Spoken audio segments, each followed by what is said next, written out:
Hello everyone, welcome to MPSC point. मित्रांनो, सर्वांचं पुन्हा एकदा स्वागत आहे पीवायक्यू ॲनालिसिसच्या एका नव्या व्हिडिओमध्ये. बघा, आपण एमपीएससी कंबाईन ग्रुप बी एक्झामिनेशन मेन्सचे क्वेश्चन पेपर ॲनालिसिस करतो आहे आणि त्यातील आपण 2023च्या मेन्सचा पेपर घेतलेला आहे, पेपर क्रमांक 2. यामध्ये आपण हिस्ट्री आणि इकॉनॉमिक्सचे ऑलरेडी ॲनालिसिस केलेले आहे. बघा, एखाद्या प्रश्नाचा ॲनालिसिस करणं म्हणजे त्या प्रश्नाचा संपूर्ण 360 डिग्री अभ्यास करणं, म्हणजे त्याच्या ऑप्शन्सचा देखील अभ्यास करणं, प्रश्नाचा देखील अभ्यास करणं, त्यामध्ये काय विचारलेलं आहे, कुठून प्रश्न आलेला आहे व त्याला डील कसं करायचं, हे सर्व आपल्याला ॲनालिसिस करावं लागतं. त्यालाच एक ॲनालिसिस हा शब्द वापरला जातो. बघा, आता आपण या व्हिडिओमध्ये पॉलिटीचे जे काही 15 क्वेश्चन्स आहेत 2023च्या ग्रुप बीच्या मेन्समधून आलेले, तर ते अभ्यासणार आहोत. तसेच त्यांचं एक ॲनालिसिस करणार आहोत. त्यांच्याविषयी अधिकची माहिती, ऑप्शनविषयी अधिकची माहिती मी तुम्हाला देणार आहे, जेणेकरून तुमचं एक 360 डिग्री ॲनालिसिस या व्हिडिओच्या माध्यमातून होणार आहे. खूप सारं नॉलेज देखील तुम्हाला मिळणार आहे. त्यामुळे जे काही सिरियस कॅन्डिडेट असतील तयारीबद्दल, त्यांनीच फक्त हा व्हिडिओ बघा. जे टाइमपास म्हणून अभ्यास करत असतील त्यांनी नाही बघितला तरी चालेल. चला तर आजच्या व्हिडिओला सुरुवात करूया.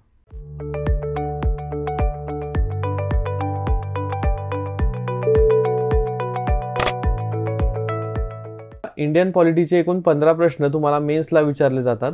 तर त्यातील पहिला प्रश्न आहे बघा, काँग्रेसच्या तज्ज्ञ समितीबाबत योग्य कथने ओळखा. प्रश्न कशाविषयी विचारलेला आहे? काँग्रेसच्या तज्ज्ञ समितीविषयी. आणि तुम्हाला 3 स्टेटमेंट इथे दिलेली आहेत. तर बघा, पहिलं स्टेटमेंट आपण वाचूया.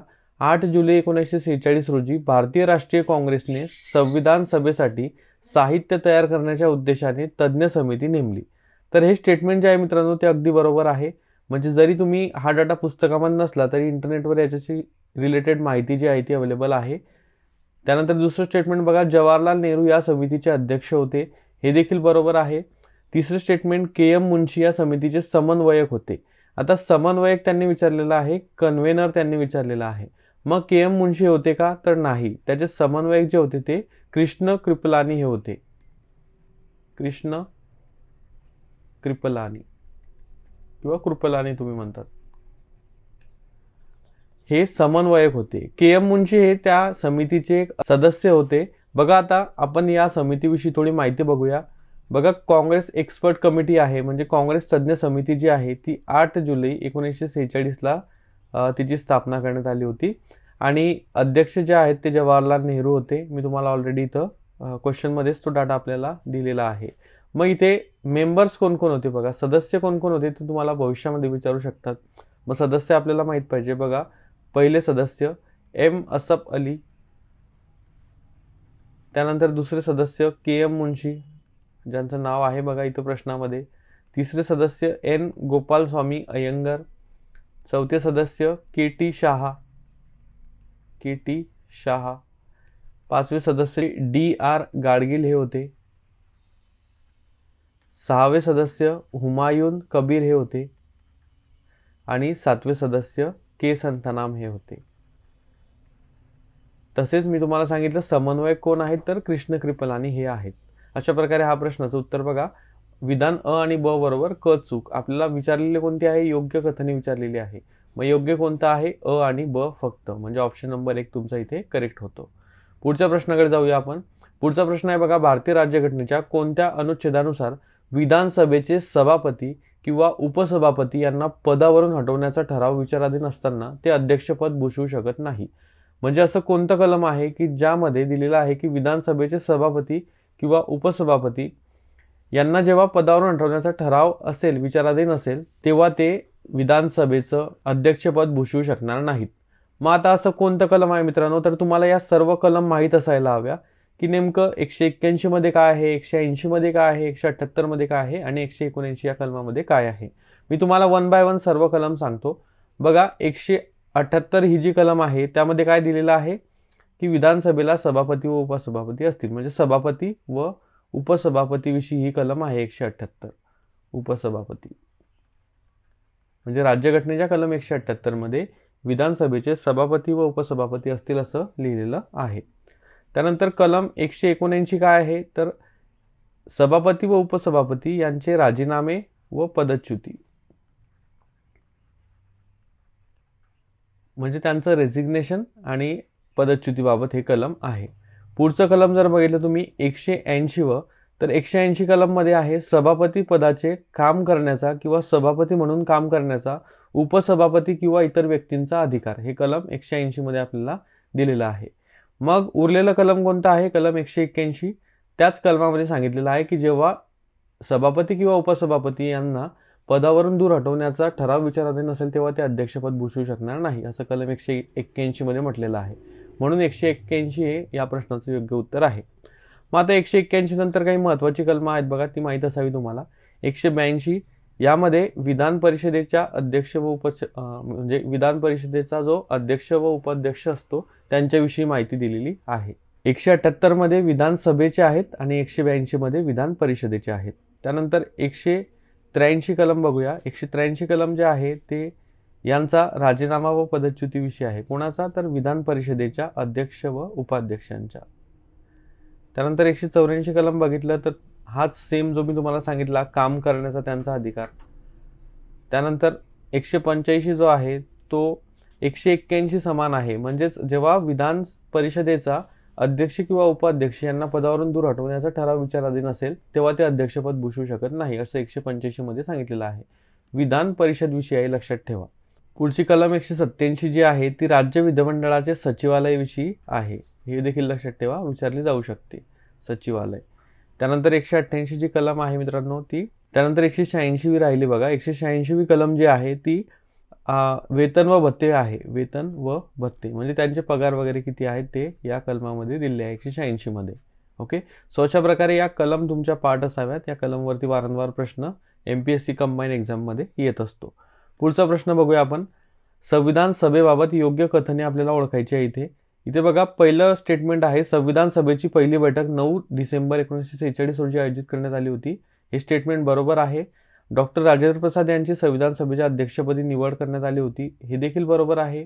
HC मुखर्जी व VT कृष्णमाचारी यांची संविधान सभेच्या उपाध्यक्षपदी निवड करण्यात आली होती. हे देखील बरोबर आहे. म्हणजे या प्रश्नाचं योग्य उत्तर जे आहे ते वरीलपैकी सर्व आहे. आता मित्रांनो आपण थोडी याविषयी अधिकची माहिती बघूया.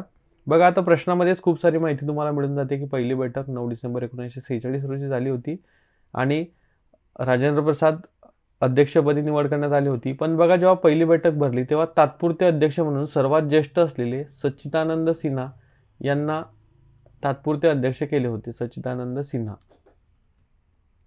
हे लक्षात घ्यायचं आहे.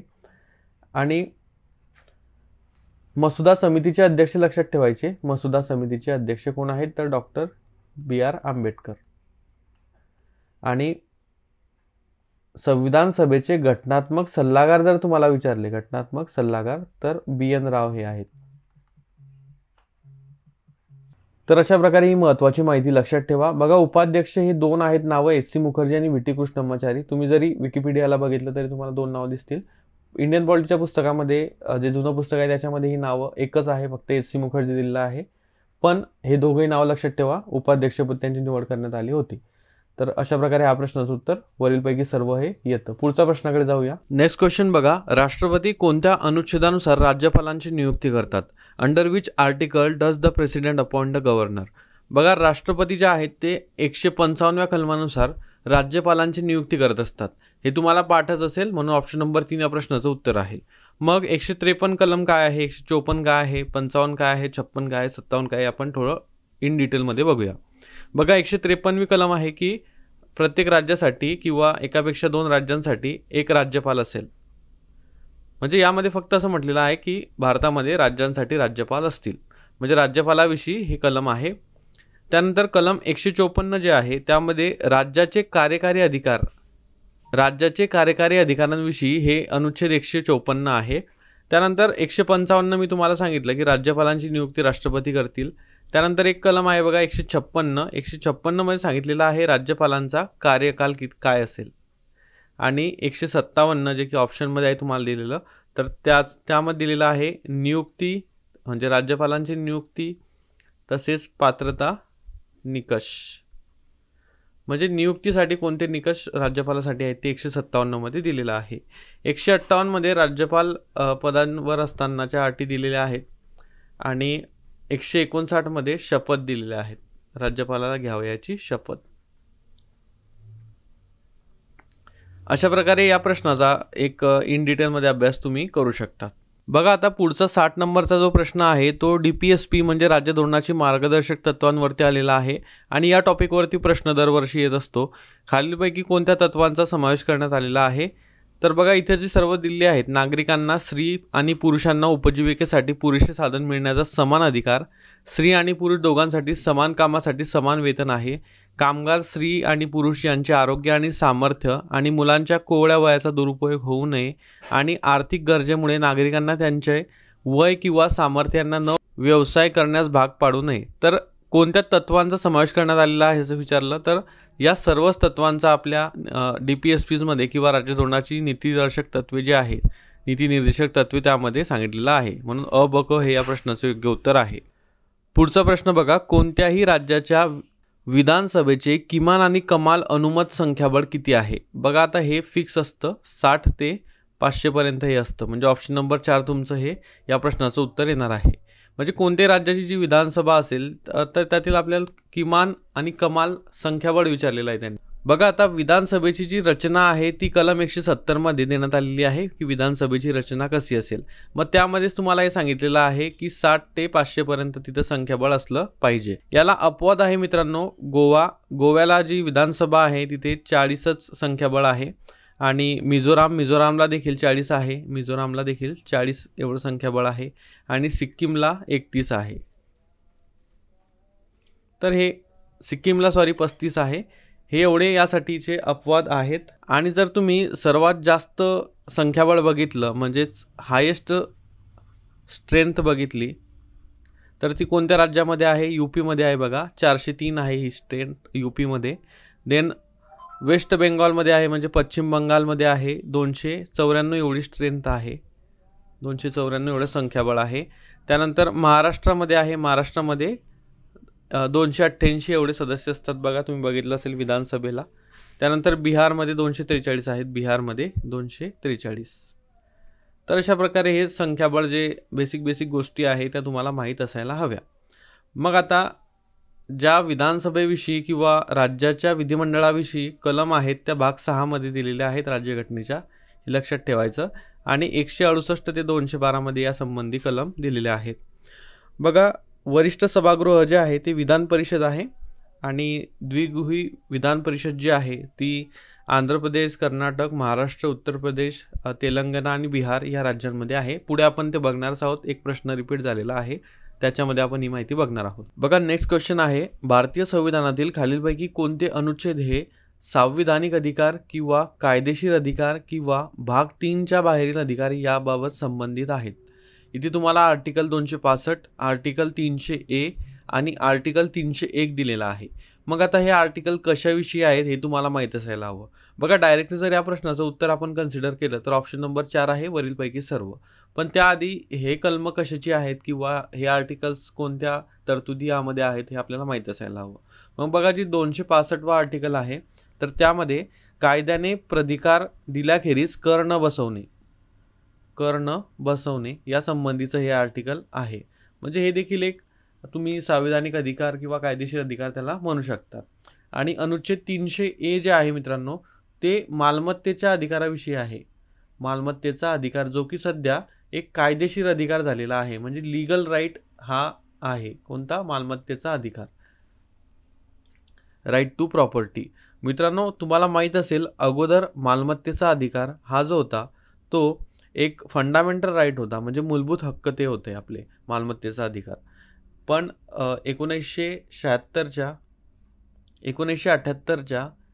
44व्या घटनादुरुस्तीने हा मालमत्तेचा अधिकार मूलभूत अधिकार नसून एक कायदेशीर अधिकार करण्यात आला आणि तो 300A मध्ये टाकण्यात आला. त्यानंतर आर्टिकल 301 जे आहे त्यामध्ये काय दिलेलं आहे तर भारताच्या संपूर्ण क्षेत्रात व्यापार व वाणिज्य व्यापार करण्यास सूट अशा प्रकारचं हे आर्टिकल आहे. तर भाग 3च्या बाहेरील हे सर्व काही अधिकार आहेत, म्हणून ऑप्शन नंबर 4 इथे योग्य उत्तर आहे. पुढच्या प्रश्नाकडे जाऊया. स्वतंत्र विकास मंडळे स्थापन करण्याची जबाबदारी राज्यपालाची असते. खालीलपैकी कोणती राज्ये याच्याशी संबंधित आहे? तर मित्रांनो, याच्याशी संबंधित राज्य जे आहे ते महाराष्ट्र, गुजरात आणि कर्नाटक आहे. तमिळनाडू हे नाही. म्हणून अ, ब, क हे या प्रश्नाचं योग्य उत्तर आहे ऑप्शन नंबर 1. पुढचा प्रश्न आहे 64 नंबरचा. यामध्ये तुम्हाला जोड्या लावायच्या होत्या. संघ पद्धतीचे स्वरूप म्हणजेच संघराज्याविषयी जे काही कथने आहेत किंवा स्टेटमेंट्स आहेत ते तुम्हाला पाठ असायला हवी आणि ते कोणी म्हटलेलं आहे, कोणत्या विचारवंताने ते शब्द म्हटलेले आहे हे तुम्हाला माहीत असायला हवं. बघा, बऱ्याच वेळा म्हणजेच मॅक्झिमम टाइम्स यावरती प्रश्न आलेला आहे. तर इथं बघा, आपण जोड्या लावूया आता. केसी वियर यांनी काय म्हटलेलं आहे ते आपल्याला माहीत असायला हवं. त्यांनी निमसंघराज्य म्हटले आहे.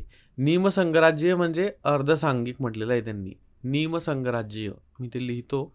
निमसंघराज्य.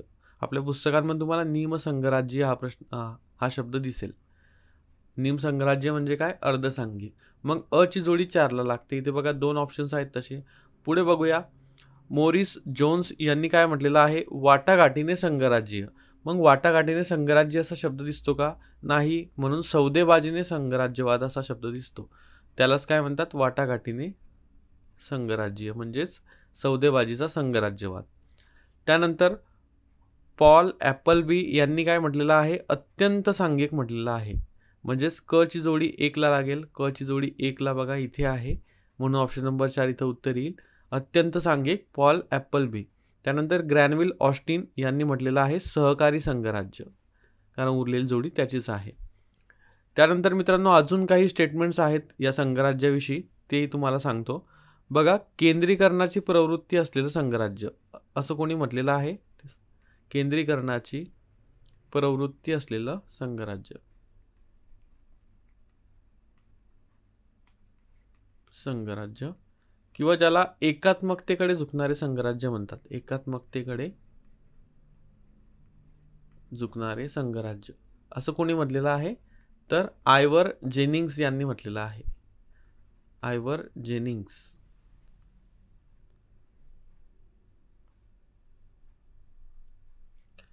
तसेच हेच जे स्टेटमेंट आहे एकात्मकतेकडे झुकणारे, त्याऐवजी एकात्मकतेकडे कल असणारे, एकात्मकतेकडे कल असणारे संघराज्य हे कोणी म्हटलेलं आहे? तर D.N. बॅनर्जी यांनी म्हटलेलं आहे. म्हणजे जर तुम्हाला हा डाटा विचारलेला आहे तर हा डाटा देखील विचारू शकतात. त्यामुळे नवीन आहे स्टेटमेंट लक्षात ठेवू शकतात. पुढच्या प्रश्नाकडे जाऊया आपण. भारतीय राज्यघटनेत खालीलपैकी कोणत्या गोष्टीचा उल्लेख नाही? म्हणजे आपल्याला भारतीय राज्यघटना आहे त्यामध्ये कोणत्या गोष्टीचा उल्लेख नाही हे त्यांनी विचारलेलं आहे. बघा, आता हा प्रश्न केव्हा सुटतो? जेव्हा तुमचा प्रॉपर अभ्यास असेल. प्रत्येक चॅप्टरमध्ये तुम्हाला तिथं सांगितलं असतं की याविषयी राज्यघटनेत उल्लेख नाही किंवा याविषयी तरतूद नाही, तर ते तुम्हाला लक्षात घ्यायचं असतं. मग आता या प्रश्नाचं उत्तर जे आहे ते कोणत्या गोष्टीचा उल्लेख नाही असं विचारलेलं आहे तुम्हाला. मग कोणकोणत्या गोष्टीचा उल्लेख नाही? तर राजमंत्र्यांचे राजीनामे आणि उपमुख्यमंत्री पद. कन्फर्म तुम्हाला माहीत असतं की उपमुख्यमंत्री पदाचा भारतीय राज्यघटनेमध्ये उल्लेख नाही. म्हणून तुम्ही ड जर इथं ऑप्शन शोधला ड, तर तो तुम्हाला एकाच पर्यायामध्ये दिसतो आणि क आणि ड हे तुमचं बरोबर येऊन जातं. पण राज्यमंत्र्यांचे राजीनामे याचा देखील उल्लेख आपल्या राज्यघटनेमध्ये नाही. मुख्यमंत्र्यांच्या अध्यक्षतेखाली मंत्रिपरिषद याचा उल्लेख आहे. राज्य मंत्रिमंडळाची सामूहिक जबाबदारी याचा देखील उल्लेख आहे. या संबंधी कलमा तुमच्या पाठ असतील. पुढे बघूया आपण. स्थापना वर्षांच्या चढत्या क्रमाने खालील घटक राज्यांची मांडणी करा. इथं आपल्याला 4 घटक राज्य दिलेले आहेत आणि आपल्याला चढत्या क्रमाने त्यांची मांडणी करायची आहे. म्हणजे सर्वात आधी स्थापन झालेले आणि त्यानंतर स्थापन झालेले.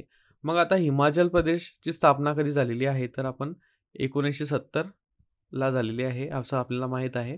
त्यानंतर नागालँडची बघा, नागालँडची समथिंग बिटवीन 1963 1963ला नागालँडची स्थापना झालेली आहे. त्यानंतर ओडिसा जर बघितलं तर सर्वात जुनं आहे बघा. ओडिसा संस्थान होतं ओरिसा, तर ते 1936चं आहे. आणि अरुणाचल प्रदेश जर तुम्ही बघितलं तर अरुणाचल प्रदेश जे आहे ते 1986चं आहे. मग सर्वात अगोदर जे आहे ते ओरिसा आहे. म्हणजे क सुरुवातीला असायला हवं. क फक्त एकाच ऑप्शनमध्ये आहे. त्यानंतर ब नागालँड, त्यानंतर अ हिमाचल प्रदेश तुमचं इथं बघा 70 आणि 86ला अरुणाचल प्रदेश शेवटी. ड ऑप्शन नंबर 2 इथे करेक्ट होतो. बघा, पुढचा प्रश्न आहे. खालीलपैकी कोणत्या राज्यांनी त्यांच्या राज्यात विधान परिषद बरखास्त केलेली आहे? Which of the following states have abolish the legislative council in their state? Paschim Bangal, Punjab, Tamil Nadu.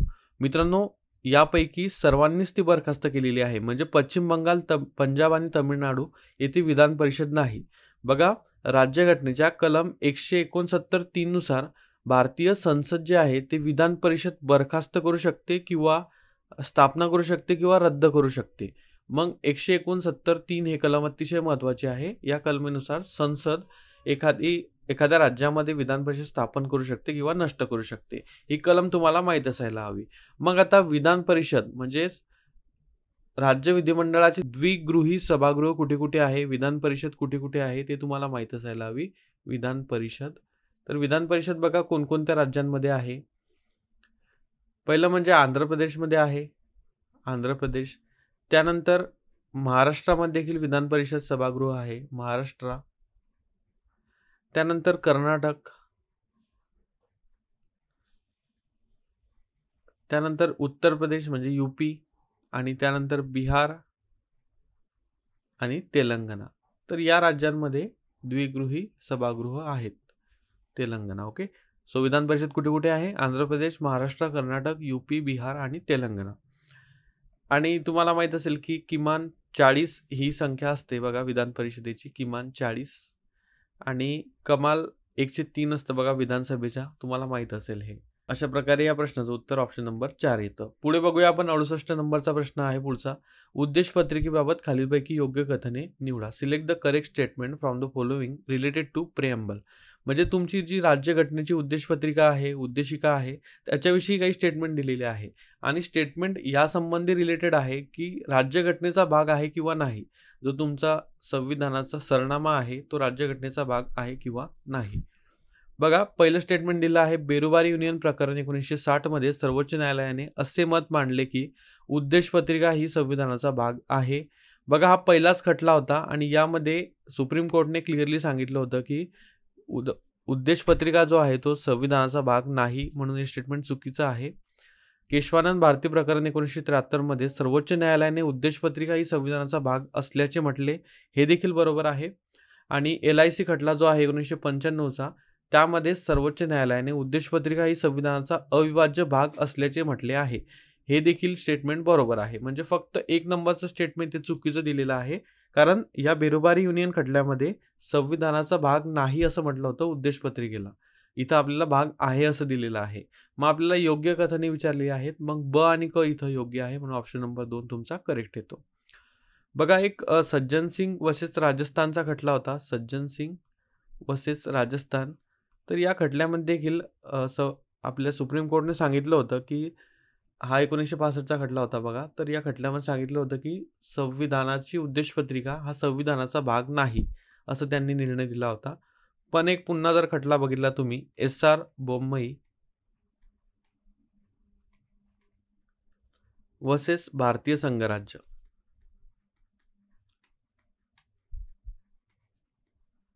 हा 1965चा खटला आहे बघा, केस आहे ही. तर या केसचा निर्णय असा होता की हा घटनेचा भाग आहे, भारताचा सरनामा हा भारतीय राज्यघटनेचा भाग आहे.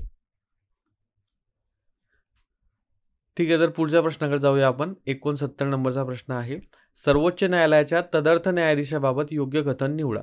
तदर्थ न्यायाधीश म्हणजे असे न्यायाधीश की जे मुख्य न्यायाधीश नसताना, म्हणजे सर्वोच्च न्यायालयाचे तात्पुरत्या कालावधीसाठी निवडले जाणारे न्यायाधीश ते असतात. मग बघा, पहिलं स्टेटमेंट काय दिलेलं आहे, भारताचे राष्ट्रपती उच्च न्यायालयाच्या न्यायाधीशाची तात्पुरत्या कालावधीसाठी सर्वोच्च न्यायालयाच्या तदर्थ न्यायाधीश म्हणून नियुक्ती करू शकतात. हे स्टेटमेंट चुकीचं आहे मित्रांनो, कारण राष्ट्रपती या तदर्थ न्यायाधीशाची निवडणूक करत नाही किंवा नियुक्ती करत नाहीत. तर ते कोण करतं? भारताचे सरन्यायाधीश करतात. सरन्यायाधीश उच्च न्यायालयाच्या न्यायाधीशाची इथं नेमणूक करतात.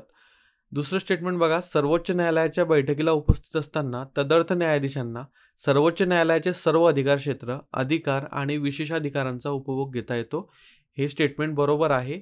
ॲज इट इज पुस्तकामधलं हे स्टेटमेंट आहे, पण इथे त्यांनी भारताचे सरन्यायाधीशऐवजी राष्ट्रपती हा शब्द टाकलेला आहे, म्हणून ते चुकीचं आहे. म्हणून आपल्याला योग्य विचारलेलं आहे, तर फक्त ब इथे योग्य आहे, म्हणून या प्रश्नाचं उत्तर फक्त ब येणार आहे. बघा, थोडं सुप्रीम कोर्ट विषयी सांगतो. सुप्रीम कोर्टची स्थापना जी आहे ती राज्यघटनेच्या भाग 5 मध्ये आहे आणि कलम 124 मध्ये सुप्रीम कोर्टची तरतूद दिलेली आहे. ओके, सुप्रीम कोर्ट विषयी माहिती तुम्ही अधिकची तुमच्या पुस्तकामध्ये वाचू शकतात. पुढचा प्रश्न आहे बघा, लास्ट क्वेश्चन आहे पॉलिटीचा. एकूण 15 क्वेश्चन पैकी 70 नंबरचा बघू शकता तुम्ही. भारतीय राज्यघटनेचे कोणते अनुच्छेद राज्याच्या सार्वजनिक सेवांमध्ये न्यायपालिकेला कार्यकारी मंडळापासून वेगळे करण्यासाठी पावले उचलण्याचे निर्देश देते? Which article of the Indian Constitution directs the state to take steps to separate the judiciary from the executive in the public service of the state? तर यासाठी आर्टिकल तुम्हाला विचारलेला आहे. तर बघा, यातील एन्युलेशनने जायचं. आर्टिकल 44 तुम्हाला माहीत असेल की समान नागरी संहिताविषयी आहे, त्यामुळे हा ऑप्शन उत्तर म्हणून येऊ शकत नाही. त्यानंतर आर्टिकल 52 तुम्हाला माहीत असेल, राष्ट्रपतीविषयी आहे. राष्ट्रपतीच्या भारताला एक राष्ट्रपती असतील यासंबंधी आर्टिकल आहे.